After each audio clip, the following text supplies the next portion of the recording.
All right, so we are continuing our multiplication review, and today's lesson is pretty quick and simple. We're going to talk about multiplying by ones, multiplying by zeros, and doing something called square facts, which will make a little sense once I explain what those are.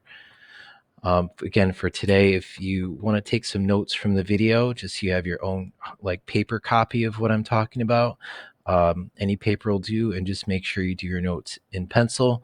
It's a good habit to do all your math work in pencil. As you get older and go through middle school and high school, you'll need those. Need to do most everything in pencil. Your times one and times zero facts are pretty easy to work with. There's just two math facts to remember with these.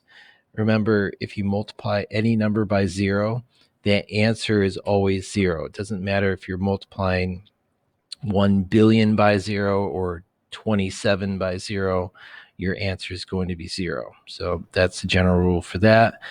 If you multiply any number by the number one, the answer is whatever that number was that you multiplied by one. So again, if you multiply 650 times 1, your answer is 650. If you multiply 7 times 1, your answer is 7, and so on and so forth. So once we add the ones and zeros columns here, it really takes up a lot of space here, also along here at the top. And as you can see, after only just the second day, we still have just a tiny bit of space here, and we've knocked out a lot of the facts already. Now let's talk about what a square fact is. A square fact, you can see here is examples like multiplying the same number by itself. So 4 times 4, 5 times 5, 6 times 6.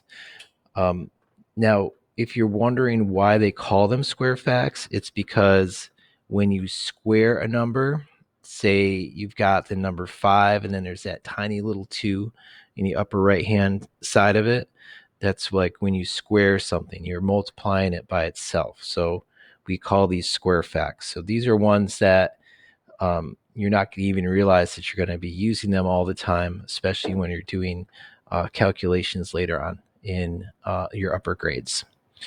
Knowing these facts is going to help you in the future to solve other problems. And I've got an example here. Now, say you have to multiply 6 times 7. You can't quite remember what that is.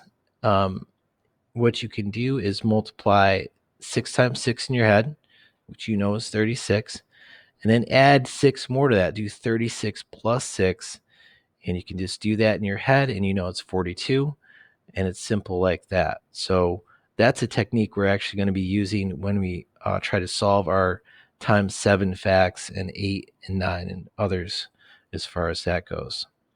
As you can see on this chart that I'm about to show you, we've mastered almost all of our chart already, and we've actually only gone through 3 rules yesterday with our 2s, 5s, and 10s, and then we did our zeros and ones, so there's 5 digits, and then we did our square facts here.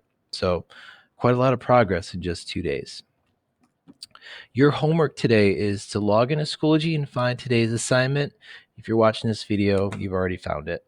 But watch this YouTube video, as you can see here, and just review some of the things I went over. And today's homework is just like yesterday's, where you're going to log into Reflex Math and practice until you get a green light, and then you are done. Again, I can see from my teacher account that you've completed that green light, and I can give you credit for that. If you have any questions, please don't hesitate to send me a message on Schoology or an email, or stop into my office hours.